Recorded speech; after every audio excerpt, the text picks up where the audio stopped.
जब तक मैं देश में जिंदा हूँ तब तक मैं मर जाऊंगा, लेकिन कभी बीजेपी को वोट नहीं दूंगा। उन्होंने खून का आंसू रुलाया है, मुझे तो रुलाया है, हमारे पेरेंट्स को रुलाया, हमारे गार्जियनों को रुलाया।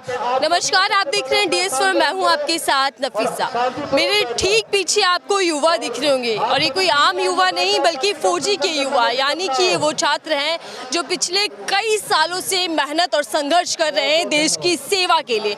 जज्बा रखते हैं कि देश पर मरने मिटने वाला, लेकिन इसी नारे के साथ आपको पोस्टर में दिख रहा होगा कि वादा क्या है, देना होगा हमारी वर्दी हमारा हक। इसी उम्मीद के साथ ये आज फिर से दिल्ली की जंतर मंतर पर आए हैं कि इनकी जो हक है, इनका जो अधिकार बनता है वर्दी का, वो उनको मिल जाएगा। यानी कि पेंडिंग भर्तियां जो है उसमें भर्ती वापस से चालू कर दी जाएगी, लागू कर दी जाएगी। क्योंकि मैं आपको यहाँ की तस्वीर दिखा दूं, बड़ी संख्या में यहाँ पर वो युवा पहुंचे हैं जो आप तैयारी कर रहे हैं फौज में जाने की। आप कहाँ से आए? मैं झारखंड गिरिडीह से आए हैं।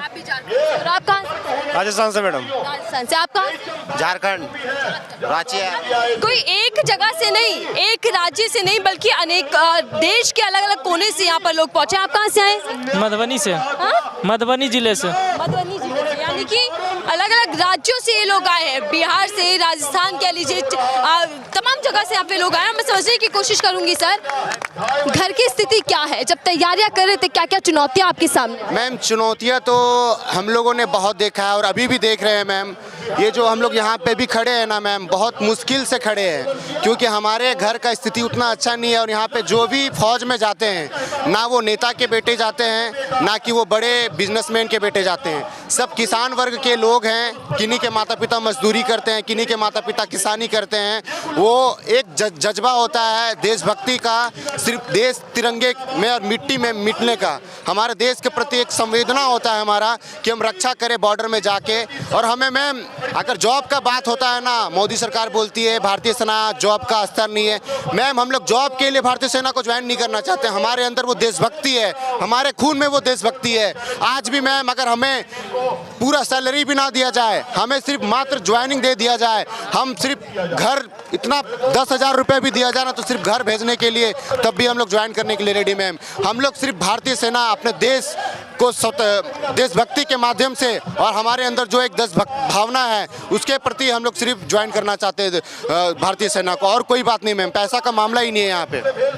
देश की सुरक्षा के लिए, देश पर मर मिटने के लिए इनका जज्बा आप देख रहे हैं। पीछे हमारे देश की आन बान शान लहर रही है सर, इसी के लिए आप चाहते हैं कि आपको मौका मिले, लेकिन ये मौका मिलने में इतना संघर्ष क्यों करना पड़ा? मैम ये जो तिरंगा आप देख रहे हैं ऐसे ही नहीं लहर रहा है, ये हमारे देश के गद्दार जो नेता हैं उनके वजह से नहीं लहर रहा है। ये तिरंगा जो लहर रहा है उसका एक ही रीजन है, हमारे देश के वीर सपूत, कितने आर्मी के जवान, एयरफोर्स के जवान, पैरामिलिट्री के जवान, कितनों ने शहादत दिया है, अपने देश के प्रति अपना जान निछावर किया है, जो अपने देश के प्रति शहादत दिया है, उनके वजह से ये तिरंगा लहरा रहा है मैम, ना कि ये राजनेताओं के वजह से लहरा रहा है ये तिरंगा।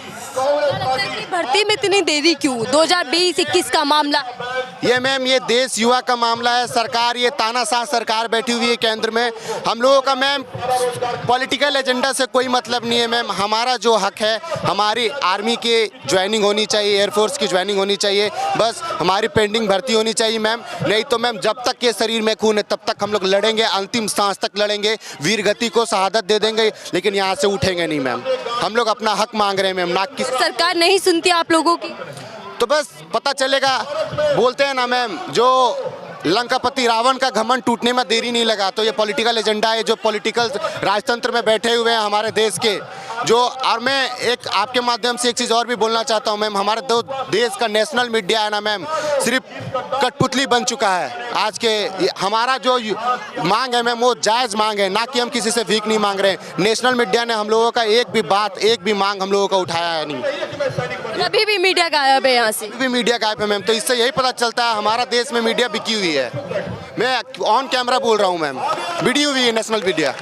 जो आप लोग जैसे ही लोग जो मीडिया हमारा सपोर्ट कर रहे हैं, बहुत सारे कोई जिनका चैनल्स है वो सपोर्ट कर रहे हैं। और हमारा जो अभिराज है मैम, वो चंपारण से 1100 किलोमीटर पैदल चल के वो बंदा दिल्ली आया है। सोचिए उसके अंदर क्या जोश जुनून है।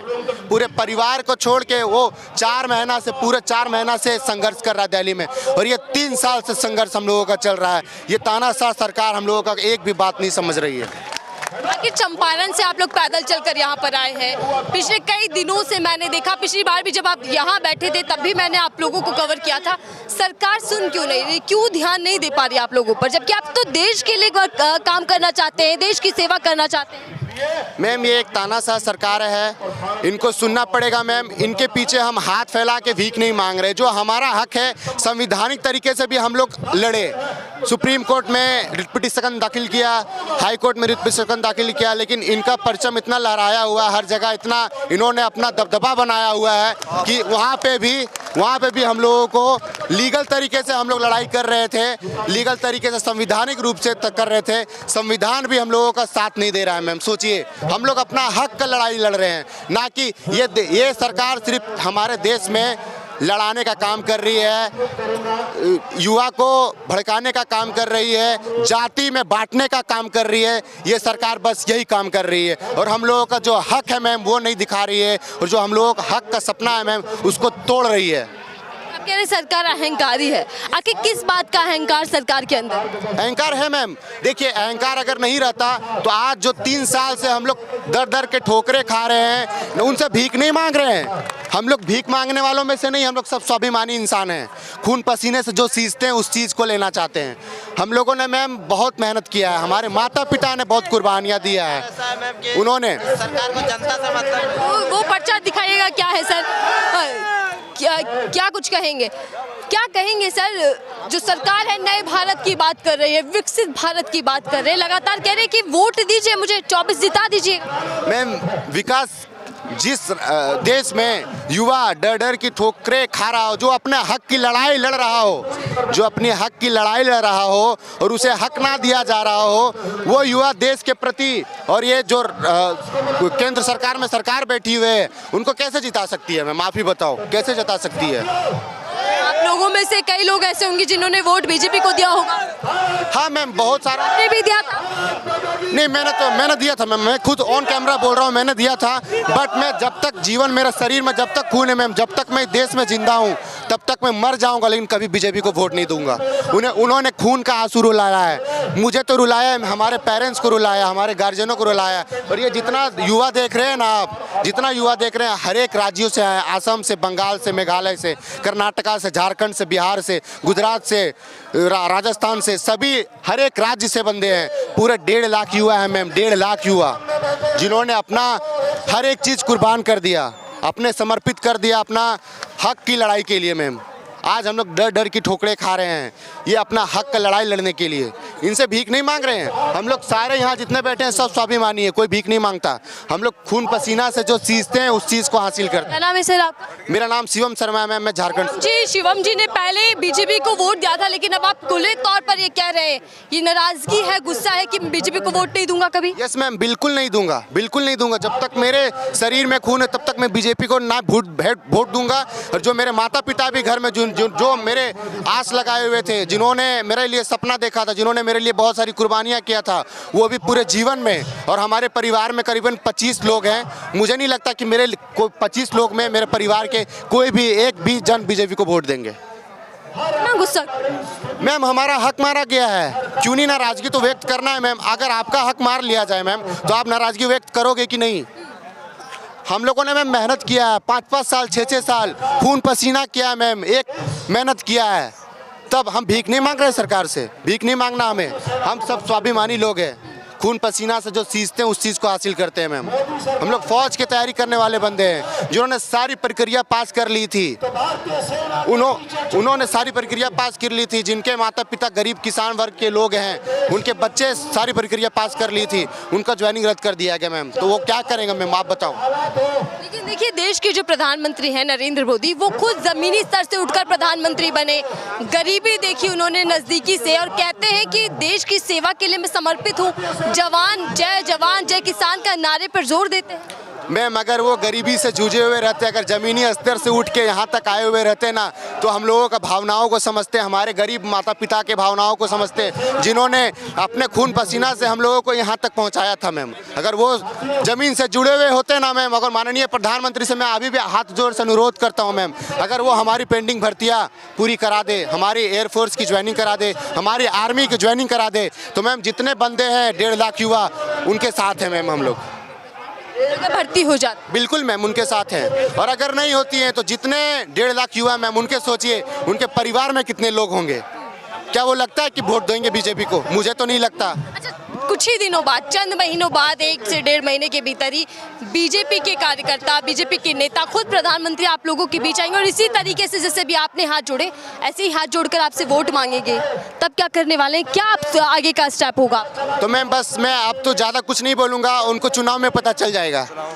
चुनाव में पता चल जाएगा उनको 1.5 लाख युवा का शक्ति और 1.5 लाख युवाओं का परिवार का शक्ति, पूरे देश का शक्ति, पूरे नौजवानों का शक्ति पता चल जाएगा।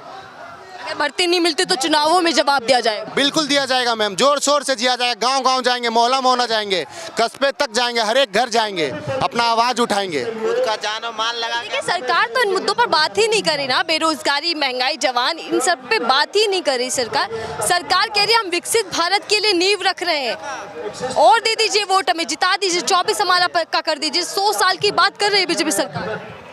मैम बात तो बहुत कोई करते हैं लेकिन पूरा तो नहीं होता है मैम। आगे भी सरकार कई कर सरकार ने बहुत किए थे, हमारे माननीय रक्षा मंत्री जी ने वादे किए थे, लेटर पैड में लिख के दिया था उन्होंने कि 15 दिन के अंदर जितने भी पेंडिंग भर्ती के युवा हैं, आर्मी के ज्वाइनिंग वाले लड़के, उनके एग्जाम वाले लड़के, एयरफोर्स के ज्वाइनिंग वाले लड़के, सभी को ज्वाइनिंग किया जाएगा। क्या उन्होंने वादा पूरा किया? नहीं किया। रक्षा मंत्री जी से आप मिले थे? हम लोग सारे आए हुए थे 2022 में, और उस टाइम बोले थे अभी मैं कहीं दौरा पे जा रहा हूँ, बिजी हूँ, 15 दिन के अंदर आप लोग का सारा इन्वॉल्वमेंट जो भी है वो दोबारा से दिन का समय आप लोगों को दिया गया, समय मांगा गया। जी मैम। अब तो देश के अंदर मोदी जी की गारंटी है, मोदी की गारंटी, सब कुछ मुमकिन है अब तो। मैम ये मुमकिन नहीं है, बनाया जाता है मुमकिन, क्योंकि मीडिया है ना, अब ये मीडिया नहीं रह गई, ये गोदी मीडिया बन गई है। अगर मैं ऑन कैमरा बोल रहा हूँ, अगर ये गोदी मीडिया नहीं होती ना, तो ये जो बेरोजगार युवा है ना, जो अपने हक की लड़ाई के लिए लड़ रहे हैं, संवैधानिक तौर से लड़ रहे हैं, ठीक है, अगर गोदी मीडिया नहीं होती ना, तो वो नेशनल मीडिया में हम लोगों का बात उठाता मैम, ठीक है, उठाता। हम लोग किसी से भीख नहीं मांग रहे मैम। सोशल मीडिया इस वक्त दिखा रही है कि 10 साल बेमिसाल उपलब्धियां गिनवा रही है बीजेपी सरकार की। ये उपलब्धियां सिर्फ पर्चे में लिखी हुई है मैम। देश में अगर जमीनी स्तर पे आप जाओगे ना, कुछ उपलब्धियां नहीं है। सिर्फ हमारे देश में एक ही बात चल रहा है, धर्म और जाति के नाम पे युवा और देश को लड़ाओ और गंदा राजनीति करो, बस यही चल रहा है हमारे देश में मैम। धर्म की राजनीति, ना जवान, ना किसान, ना युवा, ना महिला। मैं एक खुद सनातन धर्म से बिलोंग करता हूं और मैं सनातन धर्म पे गर्व करता हूं, मैं खुद करता हूं मैम, लेकिन सनातन धर्म हमारा धर्म है, मैं दिल से मानता हूं, लेकिन धर्म से किसी का सपना पूरा नहीं होता मैम। मैं अपने खुद आस्था रखता हूं मैम, अपने धर्म पे आस्था रखता हूं, ठीक है, लेकिन मैम धर्म से हमारा देश नहीं चलता मैम, ठीक है। हमारा धर्म पूजनीय है, मैं मानता हूँ हमारा धर्म पूजनीय है, लेकिन जो हमारा हक है वो हमें मिल जाए मैम, और हम मुझे कुछ नहीं चाहिए मैम। थोड़ा सा परिवार के बारे में जानना चाहूँगी, पिताजी क्या करते हैं, और जब आप ये तैयारी कर रहे थे तब क्या क्या चुनौतियाँ आपके सामने आई? चुनौतियाँ तो बहुत सी आई मैम। हम लोगों ने, ये मेरा अंतिम भर्ती था मैम, 2021 में मैंने जो देखा था, उससे पहले मैंने 2 बारी मेडिकल मारा था, 1 बारी मैं मेरिट में रह गया था, उसके बाद ही ये मैं तीसरा भर्ती था मैम, तो लास्ट भर्ती था, मैंने सब क्लियर कर लिया था। ये आशा था, मेरे पास NCC सर्टिफिकेट भी था, और NCC सर्टिफिकेट वालों का डायरेक्ट ज्वाइनिंग होता है, आर्मी का दौड़ और मेडिकल पास करने के बाद डायरेक्ट ज्वाइनिंग होता है मैम। तो पापा क्या काम करते हैं? मैम पापा मेरे झारखंड पुलिस में सब इंस्पेक्टर है मैम। तो क्या घर की स्थिति क्या है, आर्थिक स्थिति कमजोर है, सही है क्या? मैम अगर व्यक्तिगत रूप से पूछा जाए तो मेरे घर की आर्थिक स्थिति सामान्य है, लेकिन यहाँ पे जितने लोग हैं उनके घर की आर्थिक स्थिति सामान्य नहीं है मैम।